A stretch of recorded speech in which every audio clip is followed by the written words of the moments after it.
Yo allez l'issue à peuple. Au ministre soit armé, au ministre.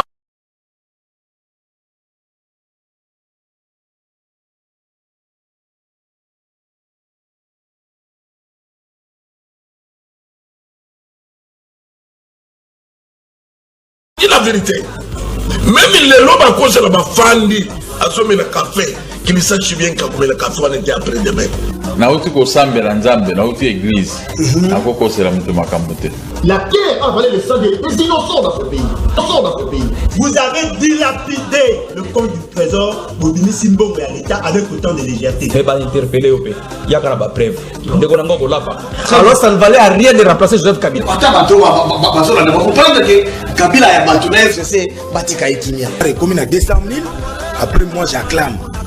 Non. Tozo yoka makambo wana yake bango bazosomba kaka mapango ba oya sombi mapango na oya sombi ya mine mikolo nyos bazoboma bato miko donc neti tozana mboka na biso te papa 60 ya pasi ya mawa. Égoïsme. Ils ont travaillé pour eux-mêmes, pour leur famille, mais ils n'ont pas travaillé pour le pays. Nalingi bino na liberté pour mon ngai Alexis. Tobengi bino na commune ya Matete. Tonda bilaka ninene.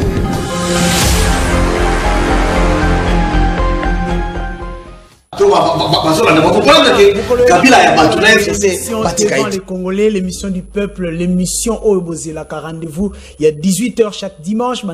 Émission et Bandi. Voilà, je suis déjà devant la caméra télévision Nabino pour PC la bino nyoso eleki au cours de la semaine. Bande konanga boyebi makambo ezalinde côté ya kokweya bako kweya ka bako kweya pe kokweya ka lisusu.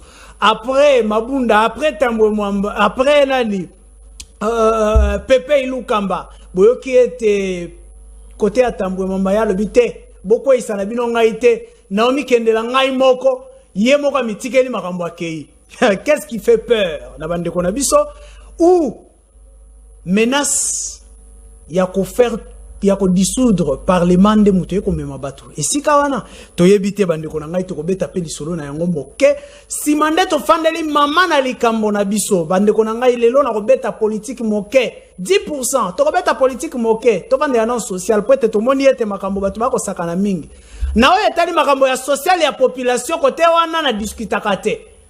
Côté wana kuna négociation ezalité bande konanga ce qui s'est passé avec My Gold na kozongela ngona ebisa kibino ete l'émission devant les Congolais ekotika likambo ya My Gold mokolo oyo Congolais moko na moko oyo atika ki mosolo na ye na My Gold akozwa mbongo na ye. L'émission a commencé. Nani ona yambeli bino na plateau na ngai bande konanga ezali bongo ya liboso. Coordonnateur ya Génération sans impunité, Jean-Si en sigle. Et Ali Bongo, maître Oscar Béa, maître Mbote Nayo. Mbote Ndeko Isaac Moutongo. Merci beaucoup parce que le lobby yango qui est un dossier Oyezota la social et peuple au Koti Kangote. En tout cas, merci mon frère parce que les lobby journalistes est belé. Bazo beta masolo ya social et peuple té. Bazo beta ndedia lelo. Kolukaba poste. Mais tu es l'unique journaliste qui est resté quand même intact et cohérent dans ce qu'il fait comme travail. Il me reste qu'à vous dire félicitations. Et félicitations également à téléspectateurs Nyos, il y a émission Nao, surtout ba maman, na ba papa Oyo. Ba chaki mongo na bango na My Gold, to yebisa kibino dossier à My Gold.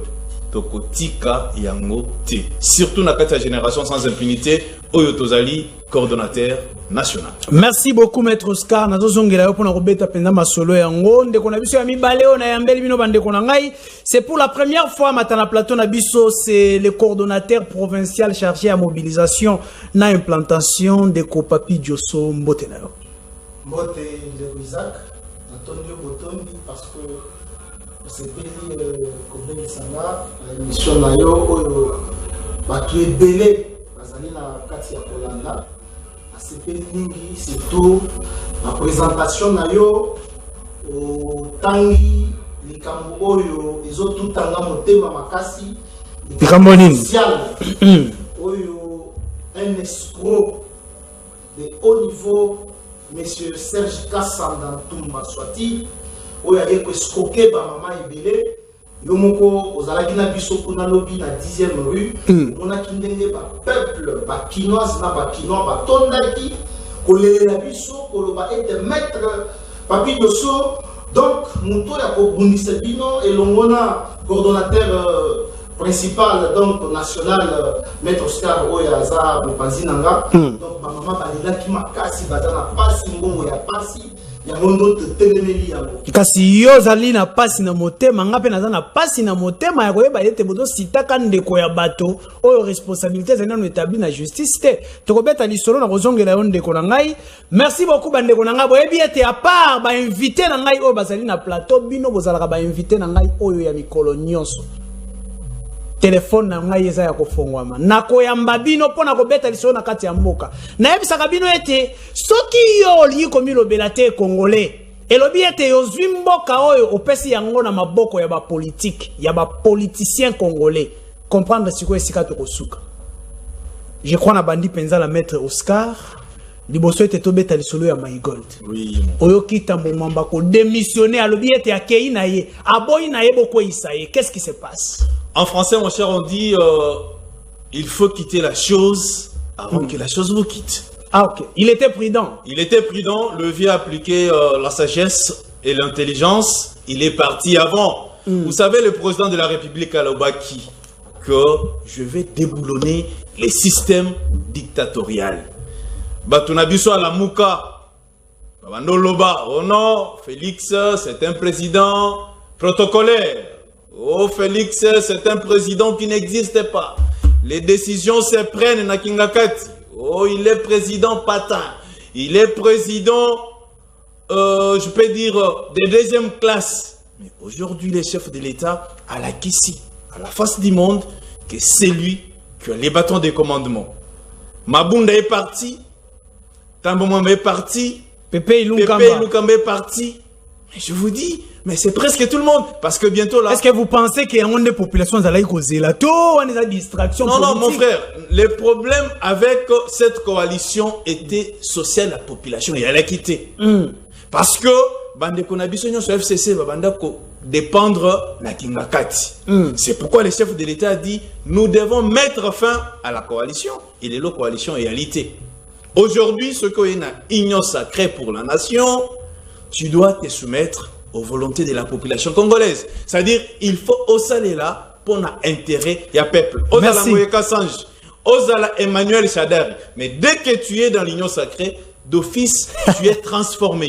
Parce qu'en français, on dit, il n'y a pas de mauvais trous. Balandi nanga baloba nanga ke wana bolukaka ko justifier. Mais situation à union sacrée dans le rôle ngulu akoti mosquée. Non, omoni wana eza elobeli abatu. Parce que les chefs de l'État ne pouvaient pas aller chercher ba député mboka misusu bien ba konzi misusu ya ba chinois, ba indien. Non, le chef de l'État doit travailler avec les Congolais. Chadari c'est un Congolais. Lambert Mende Omalanga c'est un Congolais. Mais il est question de l'idéologie et de la politique. Félix Antoine Tshisekedi Tshilombo a une politique qui est œuvre pour l'intérêt de la population. Et aujourd'hui, ce qui est Bazu Mende, Bachena Union Sacrée, Pessier Poste, il va travailler pour l'intérêt du peuple. Mais à l'époque, il travaillait pour leur ventre et pour l'intérêt de Kingakati. Merci beaucoup. Maître Papi Diosso, est-ce que Kobangi Sabinote, Lambert Mende, Ngoïka Sanji, Bakoti Union Sacrée, comment est-ce qu'on Kobeba? Population de la rose de la bino bo mi mabato ya sikate. Merci le président Namotuna. Na banzi que question wana oyo ozali kotala na Lambert Mende Ngoïka Sanji Kaboye. Bango nyonso na tie bango na sac mobimba parce que bazalaki ba dialelo ya Kabila. Alors bakokaki te koloba likambo liboso ya Kabila. OK. Tango Tshisekedi azwi bokonzi aye na état de droit. Sur le terrain. Alors, ce qui aux alaki Moutuya Kabila, je vous dis, état de droit, les awana pour la balayer. Après, sur la vital, quand même, le Mouibi, mon en Boko. Et on a Ibi Mongo à se retrouver dans Makala. Donc, tous les Mouibi, Basalaki dans Kabila, ceux qui ont sacré dans l'union sacrée, et si quand ils ont dans Makala. Donc, il y a un moment pour répondre à la montona, toujours la belle main de terre, ce que tu as dit, attaquer la courage, il y a une union sacrée. Mais il y a tellement à que non, Chine a moi, Tiki Bango, a Kimi a Kéina, a Katana, a l'obligé, on a choqué, Abino pe boboy ko faire chômer. Et ça, c'est pour faire chômer. Bisso, tout ça pas transformateur. Vous allez qui nous dit, vous êtes serviteur et peuple. Voilà l'idéologie à l'union sacrée. Voilà, bande konangai, na ebisa ki bino ete téléphone eza ya kofongwama. Ba numéro yango na gauche na ngai. Benga yo peut participer na émission. Nazo fongolela bino téléphone kala mingi te. Benga participer na émission. Koti que la politicien politique te. Koti que la politicien mboka te. Soko tike li politicien mboka elobi ete okabi. Yebi politicien za rande ba intérêt na ye. Kasi participation na yo kozala nini? Na émission oyo politicien aza kolobanga na kopesa yo maloba. Na émission oyo politicien aza koleka yo pe oza koleka. Et ça na ba émission nyonso te. Et ça na émission devant les Congolais. Bande konanga, nous continuons avec notre émission d'aujourd'hui. Tozali bongo tozongeli maître Oscar kasi tozongi suko na sujet oyo toyeli lelo. Liboso ete na pesa yo maloba. Nazo balancer d'abord ba image oyo totali yango na ngai na bino na politicien na population si mande tozongi na plateau pour na kobeta lisolo na kati ya mboka. Merci mon frère. Simon, image. C'était tombé comme une décharge électrique aux oreilles des Congolais, la fermeture de la société Maïgold. Serge a escroqué. Après ce bison pas mon absabana na biso batika glace té. Tout dans pour sabana na biso base na ba fazer té. Azong c'est na biso bongo na biso. On va na ngalo ya ko fa na botika na faire pamba pesa. Nani azong c'est bino bongo. Serge kasa. Après ce bison bongo na biso. Yende mutazi bongo na biso. Après une expérience amère vécue avec Ngouma et Bindour, voilà une fois de plus une société dénommée Maïgold qui escroque les Congolais au XXIe siècle au vu et au su des autorités politiques et sociales. C'était Maïgold. Yangoyo, je crois qu'on filme encore. Madova Yao, Amélie Congolais Mbongo. Ngouma Yak, Amélie Congolais Mbongo. Yakaye, Amélie Congolais Mbongo. Tina Maïgold a fait le Kaba Congolais Mbongo. Vraiment, na Jackie 40 000 dollars. 40 000 langawana. Na teka kinde lupango. Bali atika ngai na teki lupango bandeko. La minute oyo nazo yeba place ni na okende te nazali banda na bana sikonga na teke ebota na tangisa bana na soma place msusu na minute na bungisi atiki ngai mone tika tozaki na mama na ngai na bana na ngai mama nikola ko kanisa makambo ya Maïgold mama za kokufa ngana tikali nazolala na église na bana mokonzi ya mboka lukele biso solution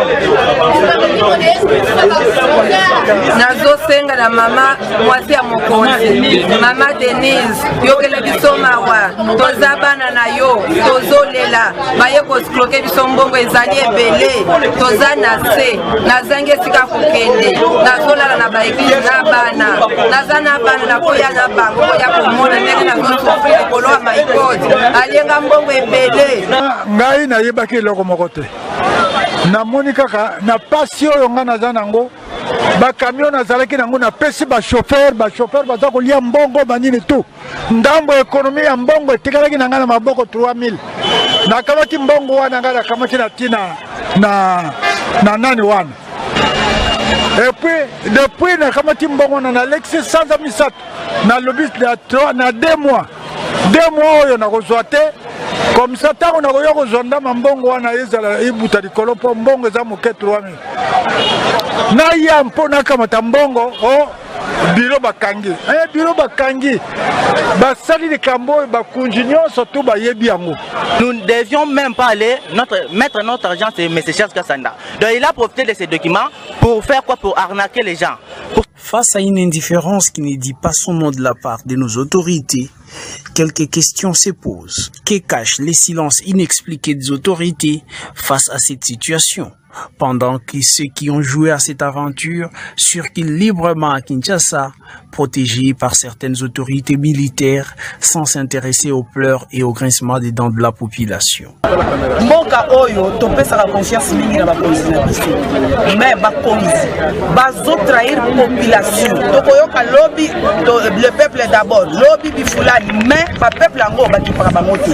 Dans cette insouciance de tous, l'ASBEL Génération sans impunité, Jonsi en sigle, à travers son coordonnateur Oscar Beya, au-delà de toutes les menaces, lève la voix et mobilise les victimes pour la réclamation de leurs droits.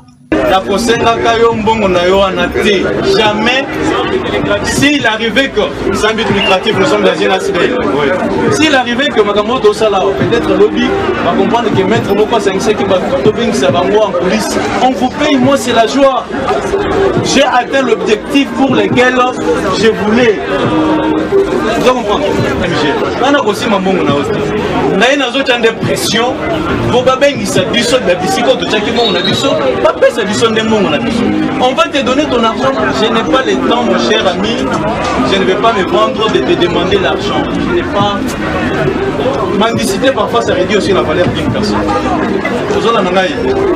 Sans peur ni froid aux yeux, en vrai combattant de la liberté, après avoir conscientisé plusieurs Congolais sur la réclamation de leurs droits face à cette escroquerie populaire de MyGold, Maître Oscar Beya promet de passer à la vitesse supérieure par les actions de grande envergure jusqu'à ce que les Congolais escroqués soient remis dans leurs droits.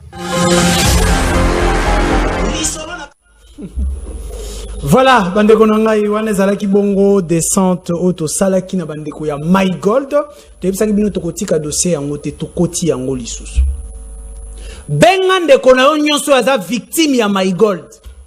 Yebisa ye qu'il y a une organisation qui se passe là-bas pour na makambo ya MyGold. Ozolala. Émission à peuple yango benga siko beta lisolo ya MyGold. Loba vérité sur MyGold. Comment nga motote Kongo za ya biso nyonso. Motabangisa moninga te. Téléphone nanga se fongwami. Nazo recevoir bino sikoyo.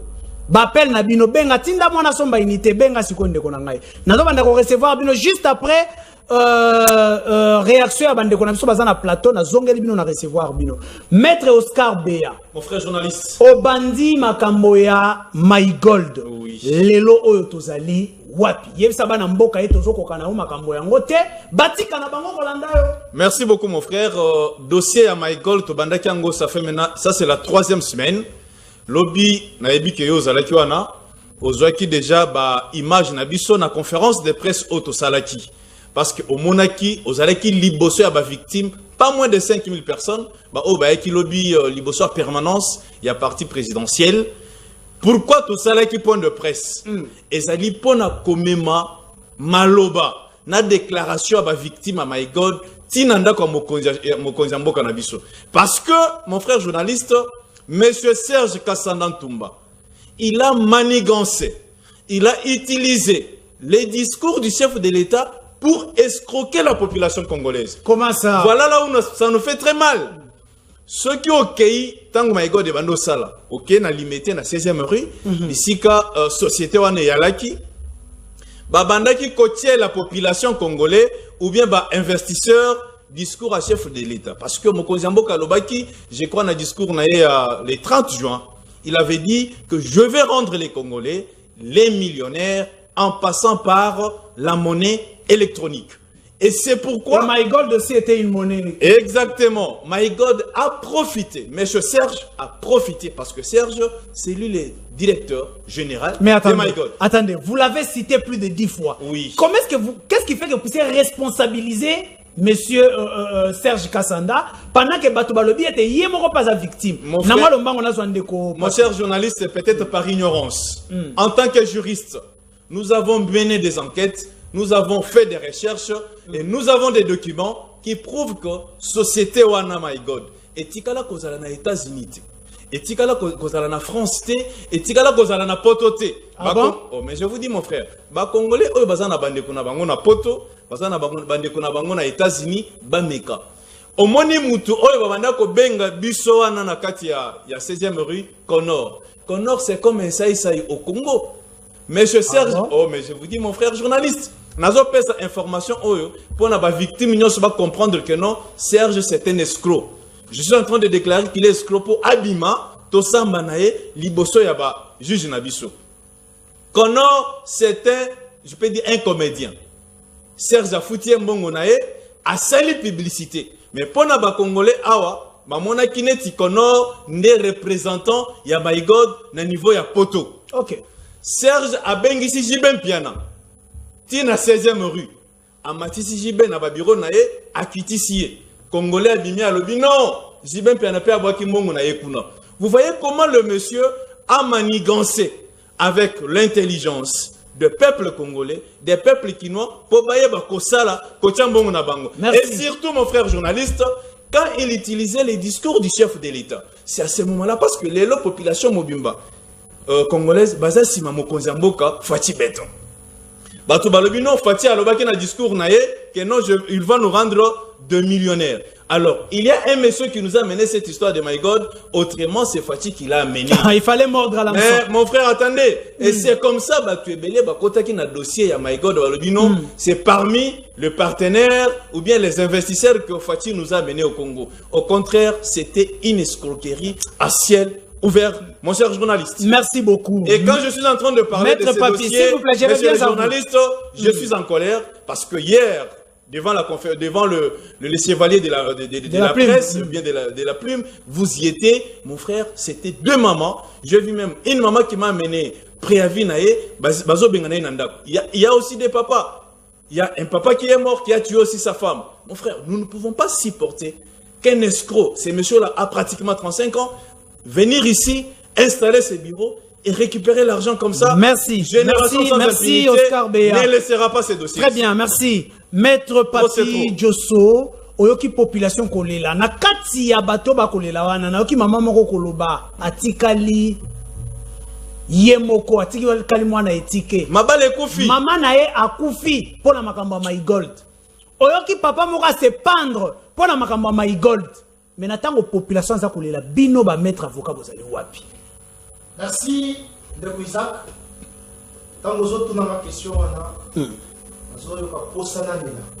là c'est que ça va moquer. Parce que Kabila Kabila nda yana My Gold te. Tokei. Parce que tout était par terre. Je ne peux pas m'imaginer que dans un pays démocratique, parce que le République démocratique. Un individu allié à implanter une société imaginaire, à exploiter Batumbongo, à Jupe Mongo accueilli, à Zumbongo accueilli, Motoba Golobazate, Ba procureur, Bazolo Belo côté, Ba député, Azolo Belo côté, mais et là comment on a ce pays là, Ba député la biso, quand tango balingi ba matisa salaire na bango. Mais l'ikambo état de population, le Isaac député à Zakunate. Il y a mon omoni, Mabunda accueilli, et le bi évêque Pascal Mokuna, Pépé accueilli, Ntambo Mbappé Wana Salini, Alandi. Mais pour revenir à la question, yo oyaki sur place en tant que journaliste. Et je rappelle qu'Ozali na tali mobilisation na katia génération sans impunité. Provincial, il y a Jancy chargé à la mobilisation. Très bien. Ok. Oyaki sur place, au talinenge ba mama bazolina.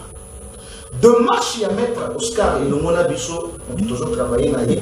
Et ça dit pour que ba mama onyo so moni bazolina wana, bazonana droit na bango. Droit na bango ezalini bazoni c'est la bango mbongo. Et loko ezali kosala na passe en tant que juriste praticien ya droit, ezali l'état, l'irresponsabilité ya état congolais. Yango nde nazo profiter sur les plateaux. Parce que normalement l'état esengela ka s'en saisir déjà tant que komba moto ezali cité. Yango na nde bitumba na biso. Surtout les silences impressionnants ya gouvernement. Yango wana tozo lancer message. Tozoloba na président Fati Beton. Ata la administration ya cabinet na ye. Message oyo je suis sûr que président Sezolana batala likamu ya My God. Peuple yango oyo ezolina. Fati Beton aye na initiative ya état de droit. Ce qui ozalaki na investiture na ye tant ozalaki élu lokola président, oyokaki peuple ndenge ayembaki. Fati Beton au bon salaté, papa Alobaki, le peuple d'abord. Alors, son excellence, monsieur le président de la République, peuple d'abord, Yamoui. Bazolela. Serge Aye, à escroquer bato mbongo yango na génération sans impunité elobi bino nyonso baoyo bakufeli na baoyo bakufeli te boya bosangana na biso tosala la force pour que ensemble tolonga biso. Très bien. Nazosongela maître Oscar pona ko beta lisolo siko ya responsabilité à l'état ezali ni na makambo yo kasi bandeko na ngai na fongoli siko ba téléphone na nazo recevoir siko bino ba téléphone efongwami nazo recevoir bino c'est l'émission et recevoir kabino oloba en toute liberté yango yo e bandi déjà. Alors tozwi ndeko na biso ya liboso.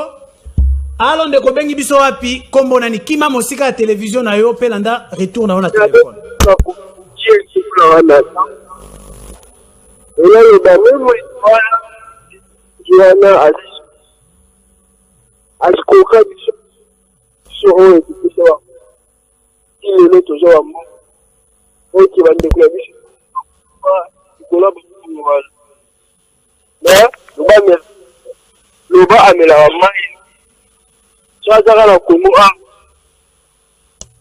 Oh là là, je crois que le réseau ezali penza malamu te sika oyo ozali luka ko kima mosika ya télévision na yo kima pe déplacer moi moke pour réseau ezala malamu to zino ndeko mosusu alo ndeko bengi biso api kombo nani. Oui, allô. Oui papa. Oui, bonsoir. Bonsoir ndeko. Oui, na bengi bino na commune à Bumbu. Oui papa na biso depuis Bumbu réaction na yo ezanini. Oh là là, ndeko na biso akei recharger penda téléphone to ebi ete passe eza na Congo. Na unité ezali pasi kasi bo recharger bandeko na ngai bo benga bo solo la solo na kati ya mboka. Nazo comprendre. Na ebi ete moi difficulté na ya baninité na banini na kati ya mboka to ebi ndenge RDC ezali pe ba réseau ngo pe kaka boy. To zinde ko mususu alo ndeko bengi biso api Congo nani. Ah, na bengi na oui ndeko na ngai réaction na yo s'il vous plaît. Ah, na vie mais quand je vois là parce que comme on dit moi c'est moi ni de là ça là. Je crois bien qu'on peut on va bien la na Congo. Ça na mboga. Voilà, merci beaucoup ndeko na ngai, merci. Oh là là. On a réseau zakaka moi matata muke kastozine de comme susu. Allô ndeko bengi biso api kombo nani? Allô moi la mboka, bonsoir. Bonsoir ndeko na ngai. Ah papa na ngana sepela kan émission no makasi. Merci beaucoup. Nani my god otango bimaki. Ese ba konza mboka babanda ikomona te ba futisa kyango taxi te ba service ane ba service nyoso babanda ikomona yango te. Pourquoi na Congo ezala kake no soki likambo ezali tango ekoinde bango batelemi. Tozaki victime na tuwa liboso na date. Tango nani kamera zaki président assemblée tozaki kotonda kuna ko beta bambonda to ku bato bakufi bato bakangami mais oyo eza mboka ya ndenge nini papa na ngai oyo mboka ya ndenge nini bakotika bana Congo bakufa katikati na bambongo na bango mike balukaka na pasi bandunda banini après nde siko baye ko agir tango balobaki ke likambo eza ya mokonzi ya mboka yango epusaki biso photo kende parce que pas eleki côté ka bénéfice exactement ah poloko kuna eza moi bien par rapport au C bazotindelo nani na journée ozoli ya fufu yango monike tokende ki papa nanga mais siko toyebi te mboka ya ndenge nini oyo komanda ko escoquer bato bazala pasi bozo bakise ba okaka pasi oyo mboka ya ndenge nini toki mela wapi tango balobaki mokonzi ya mboka bandaki koyoka te ke no tango bazotanga kombo de service ya anel babandaki kotambola te mpona koyeba ke likambo oyo ndenge bazotanga mokonzi ya mboka ese eza ya solo bie ya lokuta papa na ngai tozaka bato toza na mosisa ya mawa soki yango ekatani c'est-à-dire que problème danger na mboka opo tomona donc soki nani eleki soki 5 ans ale escroquerie ye pas congolais poni ba escroquera bango moko te bato baza na gouvernement kuna parce que bango nde mutu baza na mbongo petit peuple azo souffrir azo mona pasi papa na ngai soko kitaka na bandako bato c'est grave mutu musu bana tongo ti poko aleka kali papa mameli mai ça cycle mais siko bino mozo ki ne ko escroquer mbongo ebele pe bomboni tamula yo wana azaki na mikanda te mikanda ezalaki te bongo ayaki kofungola ngo ndenge nini. Merci beaucoup maman. yoka kolela ya population mama tunina motuna moko kitoko est-ce que bokatani mosisa oyo eyokelaka bato mawa est-ce que bo politicien congolais mosisa oyo esalaka ye toyokela moto mawa ekatana yo escroc okoki kokende koescroke bato bakoyiba mosolo ya leta te bapoliticien te kaba mama na biso apasi oyo ndeko Oscar tozona numéro comme appel ya suka pour la première série na biso tozongeli bino allo ndeko bengi biso api kombona. Allô papa, bonjour monsieur journaliste. Oui papa nangai bonjour. Papa, na vengi bien de combien de licence. Oui papa. En tout cas, on a une émission à Bino sur place, nous pouvons ça se passe. Dans la sécurité, mais débat le baba c'est que ça peut manger tout c'est que nous sommes sortis. En tout cas, bah nous pouvons souffrir. Ni maman, tant qu'on va planter ba badlo ko na l'état va résister à pas dater. Donc il faut que ça tire l'état qui est vraiment pour ça va nous lève petit peu. Merci. Donc ça passe si mon condamné va te charge aussi parce que quand je les vois ça dans les gens ni oyo baba foka ba procureur ba ndongo na makambo ba ngozo ka makambo. Merci beaucoup. On est qui première série à ba intervention nazo zongela bino bandeko bo somba unité nazo zongela yo na sima intervention ya baninga botuni mituna esengeli ba répondre.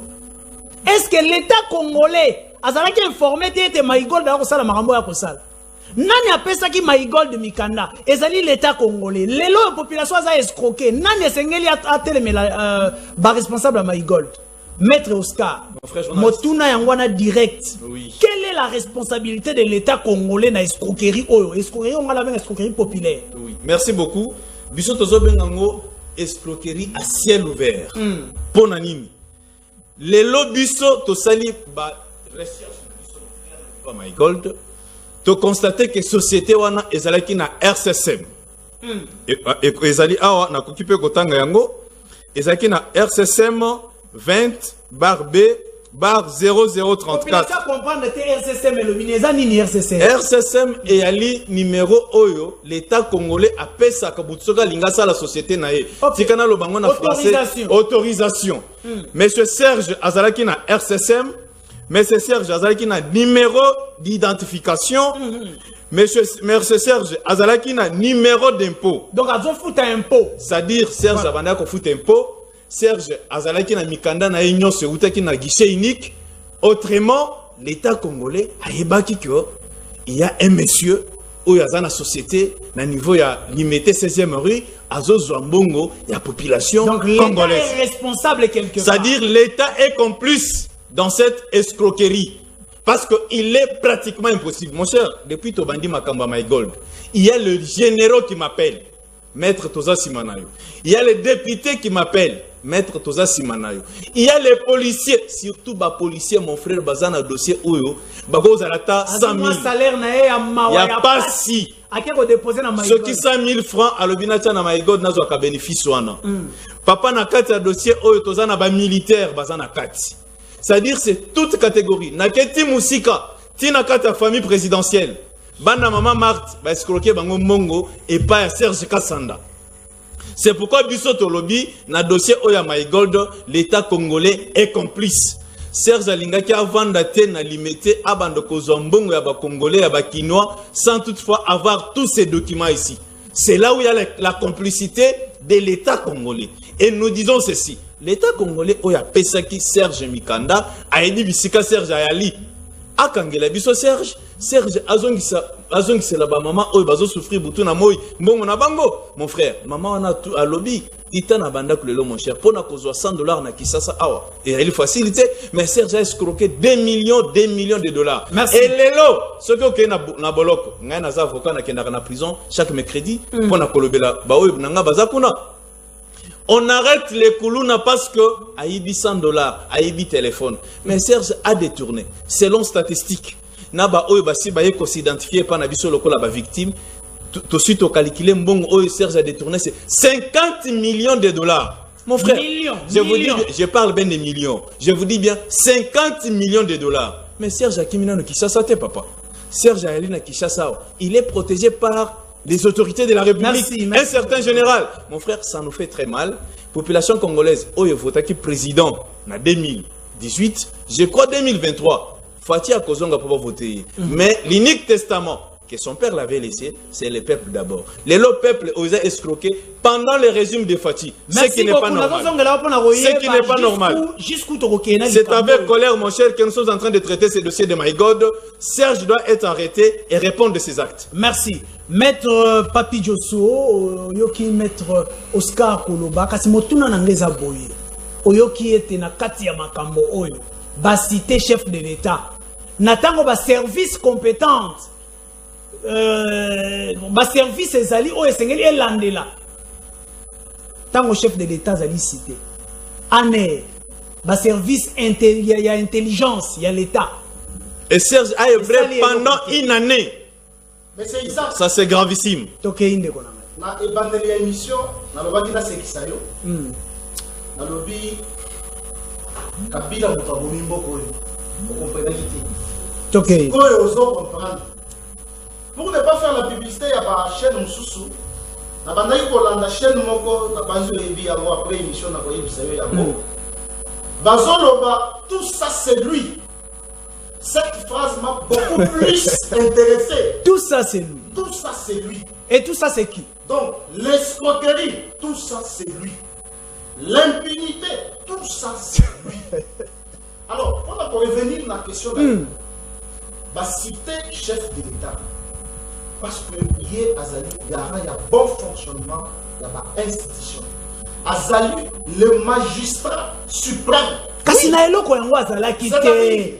Il y a eu des services intelligents. Il y a chef de Yamboka et Sengele Kolandela Makambo. Monsieur Isaac, vous êtes devant un praticien du droit. Rapidement. Dans un briefing, Liposo Nakala, nous allons vivre le col à la jungle.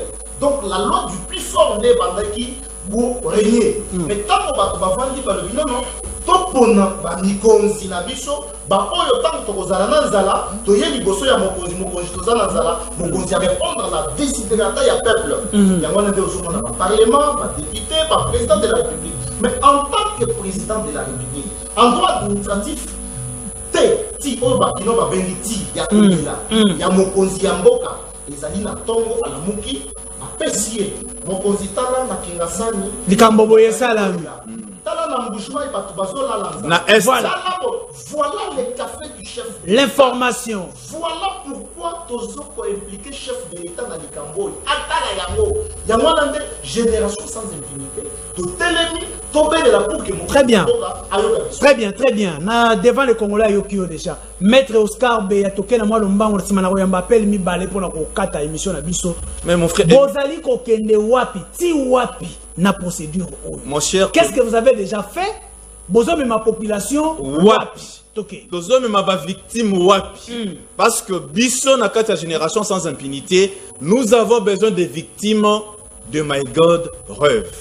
Oui, biti pour une place avant d'azo kanisa lobino bakino basambela mingi baolimbisa ngai. Mais na dossier à 50 millions, Vital Kamera za na prison pour 50 millions, c'est moins de 50 millions. Na iba ministre Belé baza na prison, c'est pour moins de 50 millions. Oh ba vendre na prison. Et Serge Kassanda nous a escroqué au vu et au su de tout le monde. C'est pourquoi biso na kata génération sans impunité to lobi boulou. Lobby Omoko Zalaki, tout ça, les conférences de presse, liboso à permanence Nabiso, parti présidentiel. Après Oto Salaki, mon frère, nous allons déposer une plainte de masse. Et cette plainte sera déposée pendant, je crois, pendant cette semaine, avant la fin de cette semaine. Et je vais appeler toutes les victimes qui se sont déjà identifiées dans notre bureau pour aller déposer la plainte. Et après cette plainte, mon frère, nous allons mener des grandes actions. Afin que M. Serge soit arrêté. C'est pourquoi... mon frère, Tala, non, mon frère, sérieux. L'État congolais a un Serge. Oui. Mon frère, Rosimou Kendi, avant de mourir, il a dit, le peuple gagne toujours. Et je vous dis ce soir ici, la population congolaise, les victimes de cette histoire de My God vont gagner. M. Serge sera à tout prix arrêté. Merci. Nous allons frapper. D'ailleurs, je remercie l'évêque Mukuna parce qu'à Koti Bitumba, nous avons croisé l'évêque Mukuna. Il a dit, même son fils a misé aussi l'argent dans cette histoire. Ok. Nous avons rencontré l'héros national Franck Diongo. Il a dit, maître, je vais vous soutenir. Nous avons rencontré beaucoup de gens qui sont déjà derrière nous dans ces dossiers. C'est pour vous dire ceci, Serge ne va pas partir avec cet argent. Parce que je sais qu'il est en train de chercher comment quitter la capitale, mais personne ne pourra pas laisser cette aventure. Et qu'est-ce que vous faites pour identifier les victimes? Non, les victimes sont identifiées dans notre bureau au niveau de la FIKIN, deuxième porte, et nous allons donner notre numéro pour qu'ils puissent nous appeler. En français, on dit « l'union fait la force ». Nous devons braver la paire. Voilà, préparez-moi déjà votre... Nous sommes dans un pays, dans un état de droit. Dans un état de droit, on ne peut pas escroquer tout un peuple au vu au sud de tout le monde comme ça. C'est grave et c'est grave ici. Très bien. Quand ça c'est l'enfant de la maison. Exactement. C'est l'enfant de la maison réclame ses droits. Mais c'est l'esclave qui ne réclame pas. Merci. Congolais, il faut to senga. To réclamer ba droit na biso. Voilà, Maître Papi Josso, to komi na souka penza émission to komi kochité. Maître Papi, procédure ya. Donc procédure ou étape prochaine, ezali nini après conférence de presse au Bossala qui nous bosse de presse. Voilà, monsieur Isaac, Nazali pour rappeler toujours que je suis juriste de formation. Tant qu'il y a qui na 10e rue. Nama lombango parce que nous avons ici. Ok, procédure au biso tozomene na yebisa que monsieur Serge azana batinaye et je suis sûr que bazana kati ya kolanda biso na ngonga oyo. Alors que pour que tozala na force procédure na biso tozobomba yango tant que tozala na manifestation ozali na biso tokobenga yo kaka okoya omona ndenge tozosala. Voilà, Nadali Moto ya peuple, Maître Papi. Voilà, alors, tout ce qui ici, je crois, le numéro, il y a avec Maître Oscar, sa population numéro, elle est KKP. Et ça la tête, et bateau benga avec les KT, va le déranger devant les Congolais. Merci. Pesa numéro, et zo les kasiko, yo kaka bande konanga po banda ko benga Maître Oscar, pour na koyeba, comment est-ce que bon, il ça pour na ko récupérer bon on a bino ya Maïgol. Merci mon frère journaliste. Avant d'appeler ce numéro, na lingina confirmer na ba victime nyon soboui. Bomoni MCR. Na MGR ezali logiciel propre, ezaba compte propre ya monsieur Serge Kassanda. C'est-à-dire etikala kozala na potote, bongo na bino etikala okende potote, ezaneti compte na yo ya WhatsApp ou bien compte na yo ya M-Pesa. Batika koko sabino, bossa la recherche, pour comprendre que le monsieur nous a escroqué. Alors, pour nous contacter ou bien pour entrer en contact avec nous, voilà notre numéro. C'est les 090 77 413 70 090 77 413 70. L'union fait la force, qu'on ne puisse pas vous tromper dans les groupes comme on les fait là. Venons, nous allons réclamer cet argent ensemble et M. Serge sera arrêté bientôt. Il n'a pas encore 2 mois de la liberté, il sera arrêté. Nous demandons l'implication du ministre quand il est partant, le ministre de la Justice. Merci, maître. Le ministre de l'Intérieur. C'est dans vos attributions. Parce que vous êtes censé nous protéger sur tous les plans. Il est temps de protéger la population congolaise. Monsieur Serge doit être arrêté parce que ça n'a compétence, monsieur le ministre. Merci. Maître Papi, vous avez demandé la parole 2 secondes. Ok, dans 2 secondes, la ligne n'a pas victime bouillée. Biso tozali collectif ya bavoka tozofuta mbongo te parce que tozape ba victime lokola bango biso tozoluka nde bango baya s'associer na biso na gentil donc génération sans impunité pour qu'ensemble tolongo ça la force. Merci. Merci beaucoup bandeko na ngai boyoki numéro oyo Maître Oscar apesi pona ko rejoindre bango ou encore pona ko Luka était aussi identifié na Jansi o ezali génération sans impunité o bazali ko diriger ezali collectif ya ba avocat biso to yeli bino bango mosala na biso yango wana ti mokolo congolais kozonga na badroit na ye. Merci na bino nyonso bolandi biso, merci na équipe technique na ngai lelo nazaki na sima caméra nande ko na biso Arlin Kalonji côté à régie et Simba Makibongo na Simon. Merci na directeur de programme Nabiso Bradley Dickens, Papa Nikonzi et tous les autres qui dirigent chaîne Nabiso. Merci na Valentin de Moscou, Papa Valentin de Moscou depuis Biskao Kolanda Biso na Poto, ce sont des soutiens à émission devant les Congolais. Les clubs de Jido na Bosembo. Merci beaucoup na Ole Kawana lisusu na semaine oyo, merci na bino nyonso bolandi biso et bye.